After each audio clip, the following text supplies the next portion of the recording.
अहो वहिनी, म्हणलं ना मी करते म्हणून. विश्वास ठेवा हो माझ्यावर कधीतरी.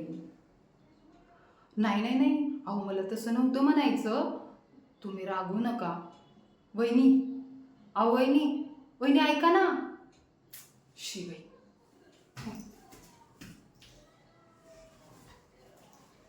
जळलं माझं नेहमीचं लक्ष. का मी लग्न करून या घरी आले देव जाणे. हो, चूक माझीच.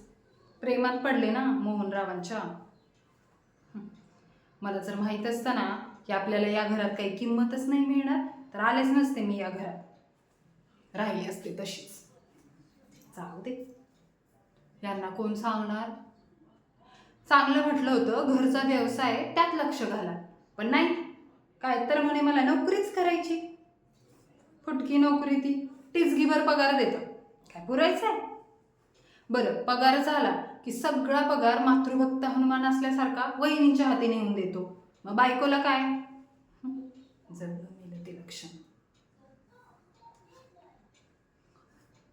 मी म्हणते आपल्याला एक मुलगी आहे तिचा तरी विचार करायचा, पण नाही. आले मोठे दान सुरू करणं. दैव देतं आणि कर्म नेतं म्हणतात ना, हेच खरं. पण कोण समजावणार या माणसाला. जाऊ दे. बाई, मी बोलत काय बसले.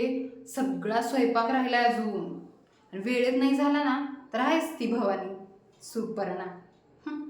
सुपर्णा कसली शूर्पणा खाय मेली. टवळी नुसती लोळत पडलेली असते. जरा म्हणून मदत करायला नको. काय तर म्हणे दिवसभर काम करून थकून येते बिचारी ती. आणि बिचारी मग आम्ही कोण, भिकारी. हा, आता तीच अवस्था आहे सध्या. पण नवऱ्याला कोण सांगणार.